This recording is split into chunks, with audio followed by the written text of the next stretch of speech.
Nous sommes heureux de vous accueillir au Centre évangélique de Portneuf ce matin.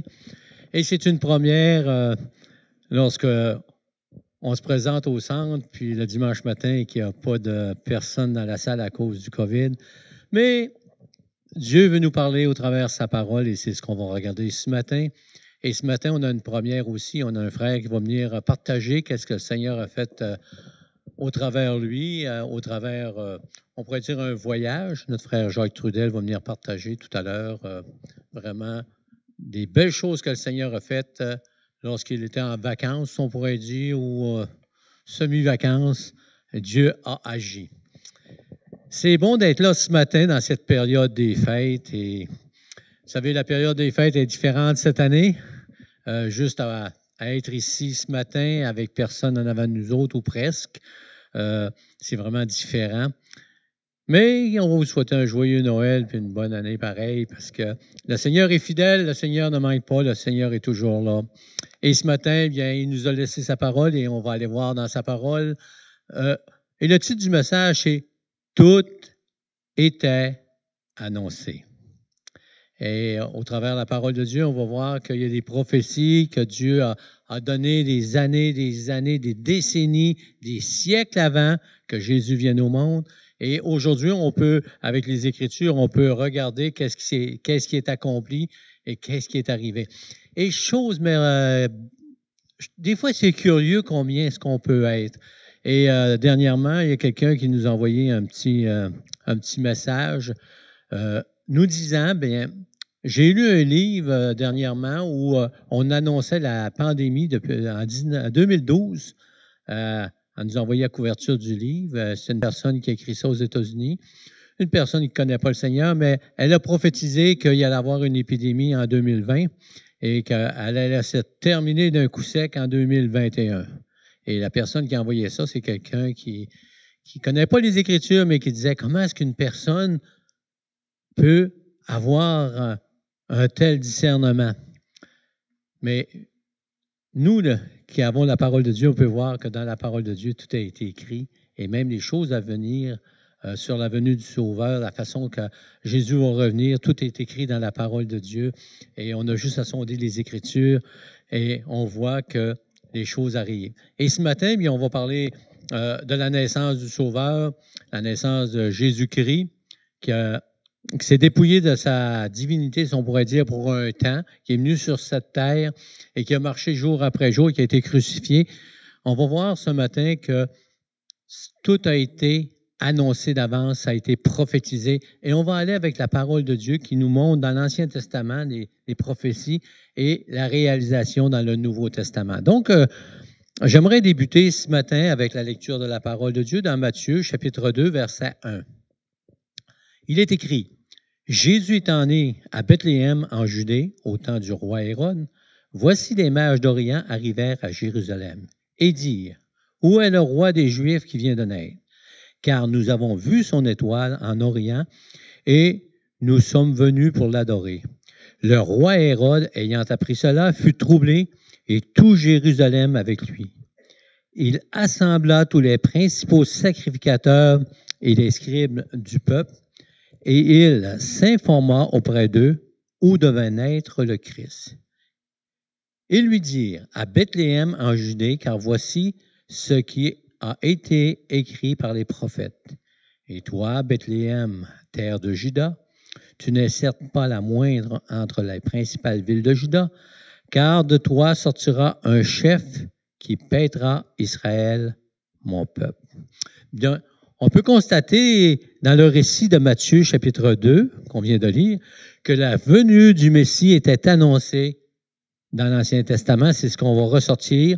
Et comme nous le lisons, les chefs religieux de l'époque du roi Hérode, ceux qui connaissaient les Écritures, savaient exactement l'endroit de la naissance du Messie, car cela avait été prophétisé dans leurs documents dans l'Ancien Testament. Et on voit au verset 4 de Matthieu, chapitre 2, « Il assembla les principaux sacrificateurs et les scribes du peuple, et il s'informa auprès d'eux d'où devait naître le Christ. » Donc, le roi Hérode consulte les chefs religieux, on pourrait dire, de l'époque, les scribes, ceux qui écrivaient, qui transcrivaient la loi. Il s'informe auprès d'eux parce qu'il savait qu'eux autres, avec les Écritures, ils pouvaient savoir exactement d'où allait naître le Messie. Donc, on va aller à cette prophétie qui était écrite dans l'Ancien Testament, dans Michée, chapitre 5, verset 2. Voici qu'est-ce qui est écrit. Nous voyons que ceci... Vous savez, on regarde ces Juifs de l'époque d'Hérode, on pourrait dire qu'ils étaient sans excuse. Les Juifs étaient sans excuse de ne pas avoir écouté, ne pas avoir saisi l'ampleur des Saintes Écritures. Dans Matthieu, chapitre 5, verset 2, il est écrit « Et toi, Bethléem Ephrata, petite entre les milliers de Juda, de toi sortira pour moi celui qui dominera sur Israël et dont les activités remontent aux temps anciens, au jour de l'éternité. » C'est intéressant. Juste dans ce verset-là, non seulement il donne la ville, il donne la région aussi, mais il nous montre que Jésus est d'éternité en éternité, en disant au jour de l'éternité. Donc, si on va dans la géographie, si on pourrait citer qu'il y avait deux villes de Bethléem. L'une dans la région d'Éphrata, en Judée, et l'autre dans le nord de la région de la tribu de Zabulon. Mais la prophétie de Michée est bien précise. Le Messie devait naître à Bethléem d'Éphrata. Et c'est là que Jésus naquit, dans cette Bethléem de Juda, comme on voit dans Matthieu, chapitre 2. Même si au premier abord, vous savez, on pourrait prétendre que cette seule prophétie serait suffisante pour appuyer que Jésus est le Messie annoncé, ben, la parole de Dieu va plus loin. Elle nous donne des prophéties encore plus précises, on pourrait dire, pour nous amener à la certitude de cette déclaration. Jésus-Christ est le Messie. Jésus-Christ était le Messie annoncé dans l'Ancien Testament. On va regarder ce matin juste quelques prophéties et avec l'Ancien Testament qu'on va faire un parallèle. On va voir leur réalisation dans le Nouveau Testament. On va aller dans Ésaïe 7, 14. On se sert de l'Ancien Testament parce que l'Ancien Testament et le Nouveau Testament vont ensemble. Et souvent, les prophéties de l'Ancien Testament s'accomplissent dans le Nouveau Testament et plusieurs d'entre elles qu'on peut voir encore aujourd'hui vont voir leur accomplissement au retour de Jésus-Christ. Amen. Et c'est vraiment saisissant de voir la sagesse de Dieu, l'exactitude de Dieu en nous donnant les prophéties dans l'Ancien Testament qui se réalisent et on peut être en mesure de sonder les Écritures pour voir les événements. Amen. Prétendre ou savoir qu'il va y avoir des événements précis dans le cours de l'histoire. Amen. Donc, dans Ésaïe 7,14, il dit, c'est pourquoi le Seigneur lui-même vous donnera un signe. Voici la jeune fille deviendra enceinte, elle inventera un fils, et elle lui donnera le nom d'Emmanuel. Déjà, son nom était prophétisé, le nom du Messie, le nom de Jésus, Emmanuel, qui veut dire Dieu avec nous.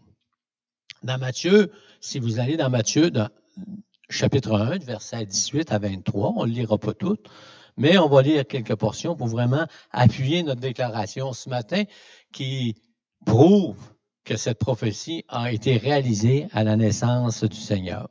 Prophétie d'Ésaïe dans 7,14 qui se réalise dans Matthieu, chapitre 1, versets 22 et 23. La prophétie d'Ésaïe est accomplie aujourd'hui parce que lorsqu'on regarde Matthieu, chapitre 1, c'est l'histoire de la nativité. Amen. Et on voudrait faire une parenthèse. Nulle part dans les Écritures, c'est marqué que le Seigneur Jésus est venu au monde le 25 décembre. Ça, c'est une date qui a été donnée à travers l'histoire et c'est pas un dogme, c'est pas une vérité. C'est des spéculations, puis la spéculation est prouvée autant théologiquement que scientifiquement que la date du 25 C'est pas ça. Mais ça n'a pas d'importance. L'importance, c'est de savoir que Jésus est venu, que Jésus a pris la forme d'un homme. Il s'est dépouillé pour un temps, et de toute sa gloire, si on pourrait dire, et qui a marché sur cette terre.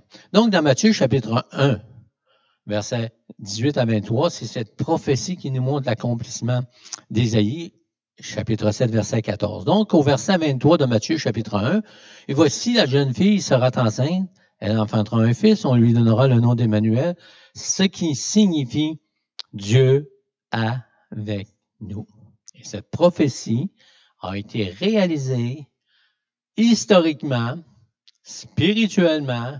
C'est prouvé que Jésus est venu au monde à Bethléem, d'Éphrata, et on lui a donné le nom d'Emmanuel, Jésus, Dieu avec nous. Amen. Donc, c'est intéressant parce que là, on voit toute l'amplitude de la parole de Dieu, l'exactitude de la parole de Dieu prophétisée des siècles et des siècles avant. Elle s'accomplit au temps du roi Hérode. Et Hérode le savait. Si Hérode s'informe auprès des scribes et des religieux de l'époque pour savoir d'où allait venir le Messie, c'est parce qu'il le savait, que c'était annoncé d'avance. Ésaïe a prophétisé en ces termes aussi dans Ésaïe chapitre 9, « Car un enfant nous est né, un fils nous est donné, et la domination reposera sur son épaule. On l'appellera admirable, conseiller, Dieu puissant, Père éternel, Prince de paix. » Donc, cette annonce de la naissance de Jésus va bien beaucoup plus loin que les noms qu'on entend, que les noms qui sont donnés ici, parce que ça nous montre la divinité de Jésus-Christ. Excusez. Donc, c'est important. Parce que les noms, admirable, conseiller, Dieu puissant, Père éternel, Prince de paix, pour les Juifs, c'était le nom qui était attribué à Yahvé, le Père, Dieu tout-puissant. Donc, ici, le prophète Isaïe donne les mêmes noms à Jésus qu'à Dieu. Il porte les mêmes noms, donc ça nous prouve, ça nous montre que Jésus est parfaitement Dieu et homme. Non seulement sa naissance, l'endroit de la ville où est né, la parole de Dieu nous parle aussi des souffrances dont Jésus a passé au travers, aller jusqu'à la croix, afin que les gens aient la vie éternelle. Et le message de Noël, c'est pas juste de dire qu'un enfant est né, que Jésus est né, mais ça proclame la gloire de Dieu, ça proclame l'exactitude de la parole de Dieu, de l'Ancien et du Nouveau Testament, mais ça proclame aussi que Jésus est venu ici dans un but bien précis. C'est pas juste faire une petite promenade sur terre.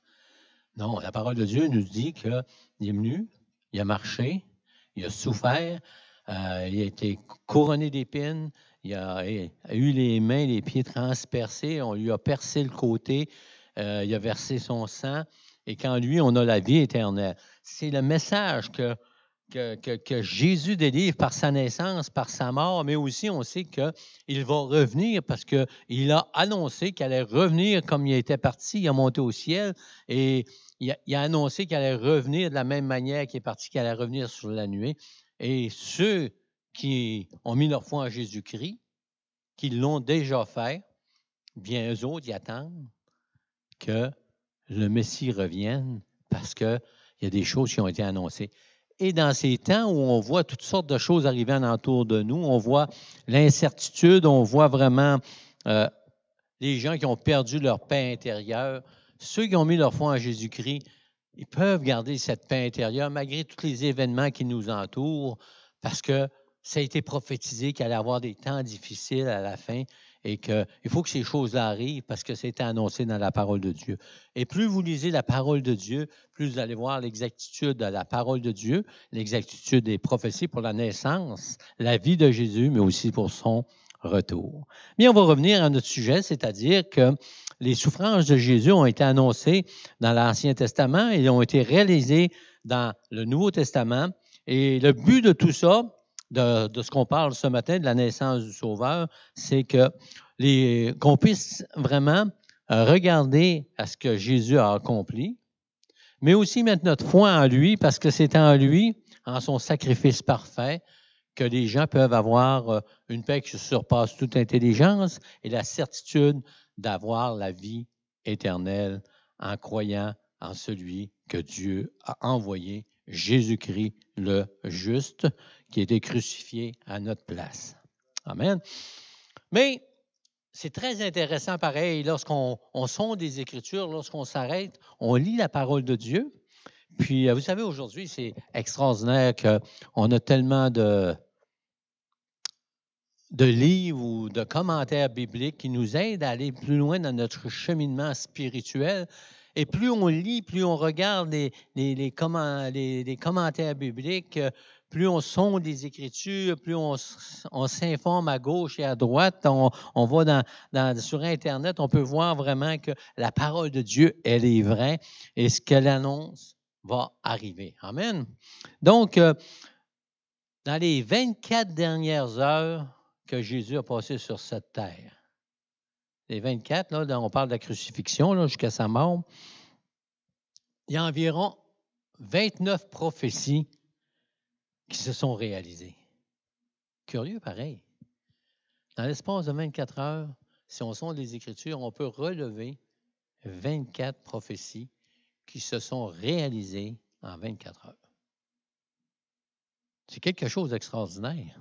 Et on va en regarder quelques-unes ce matin parce qu'on ne regardera pas les 29 parce qu'on n'aurait pas assez de temps, mais ça serait curieux que vous preniez le temps de sonder les Écritures et de faire une recherche.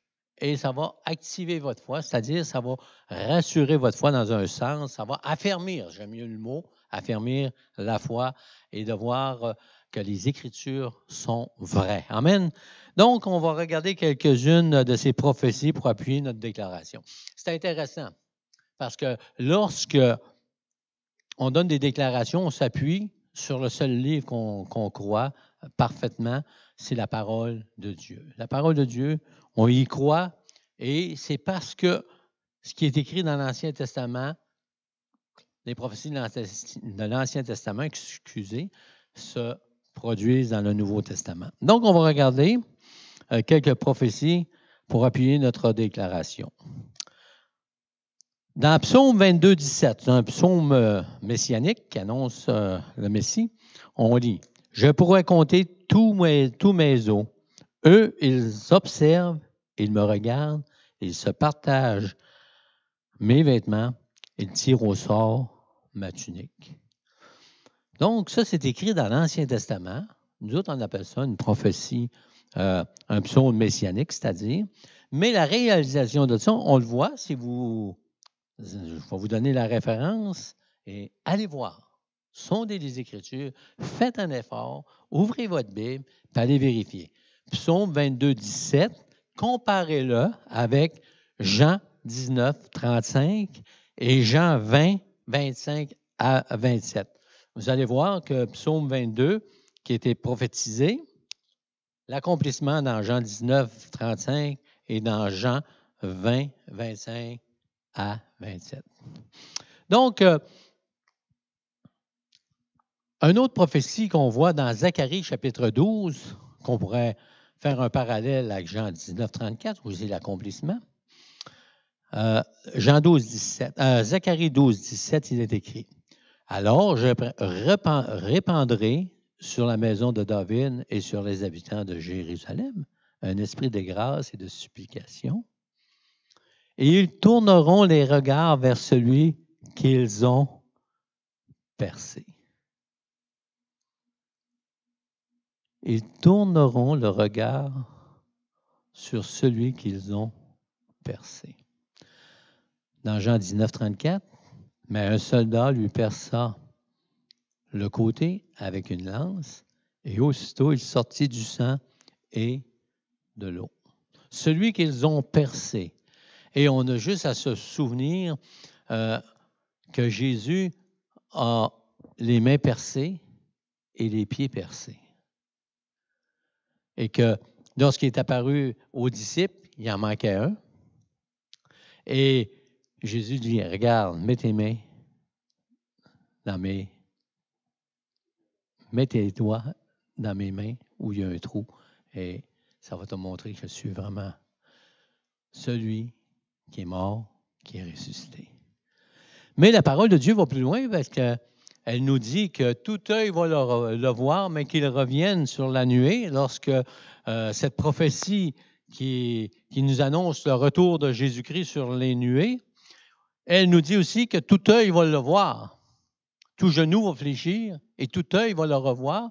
Et lorsque on va voir arriver Jésus sur les nuées, ben, on va savoir que c'est lui. Ses mains sont transpercées par les clous et ses pieds aussi. Donc, on voit que tout s'enchaîne avec l'Ancien Testament et le Nouveau Testament.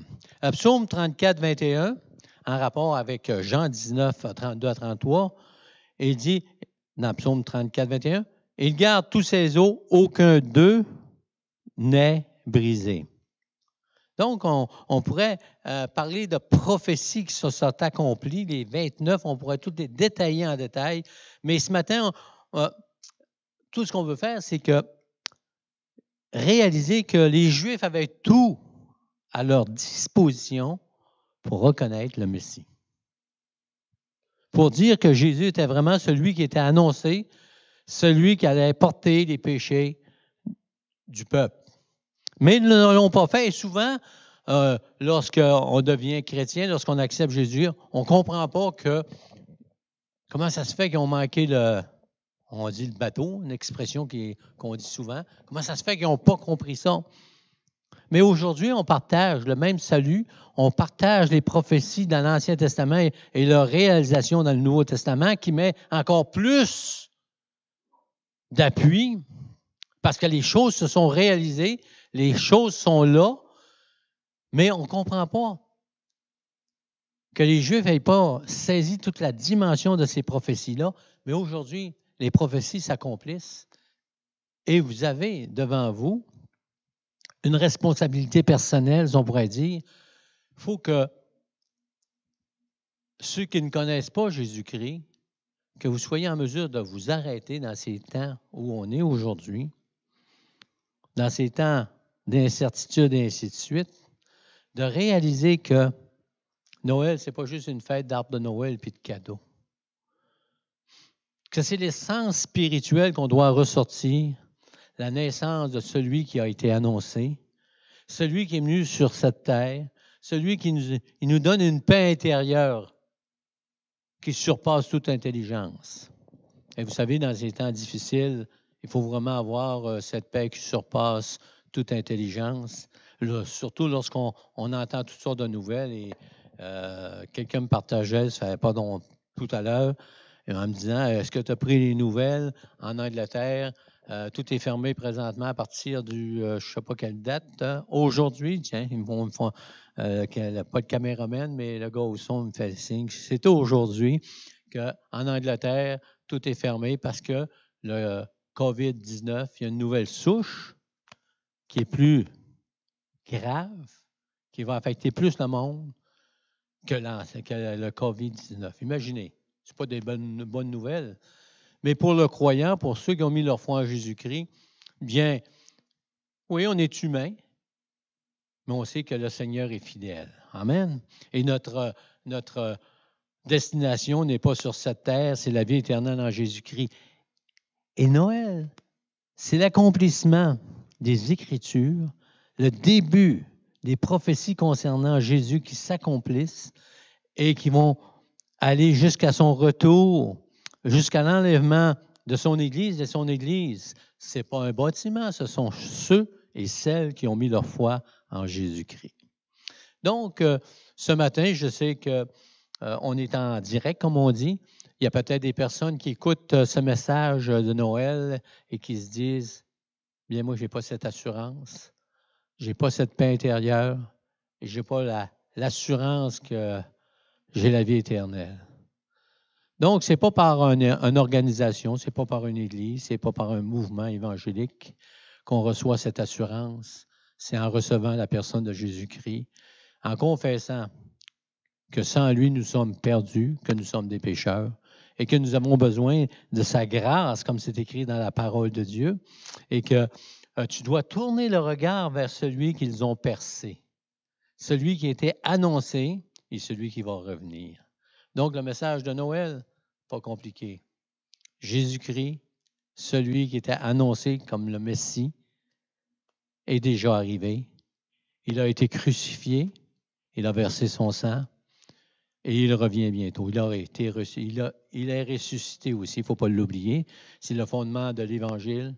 Jésus-Christ en chair, Jésus-Christ homme, Jésus-Christ Dieu, Jésus-Christ crucifié, Jésus-Christ ressuscité. En lui, on a la paix qui surpasse toute intelligence. En lui, on a la vie éternelle. Et cette vie éternelle est à la portée de tous ceux qui croient en lui. Ne faites pas l'erreur, comme Hérode, de savoir et de ne pas croire. On peut savoir quelque chose et ne pas y lui croire. Donc, on t'invite ce matin à croire en Jésus-Christ, que Jésus-Christ est venu sur cette terre afin que tu aies la vie éternelle et qu'il t'aime. La parole de Dieu nous dit qu'il nous a aimés le premier, il a donné sa vie. Car Dieu a tant aimé le monde qu'il a donné son Fils unique afin que quiconque croit en lui ne périsse point, mais qu'il ait la vie éternelle. Donc, ce matin, là où tu es, on t'invite à recevoir Jésus-Christ comme ton sauveur personnel et à laisser le Saint-Esprit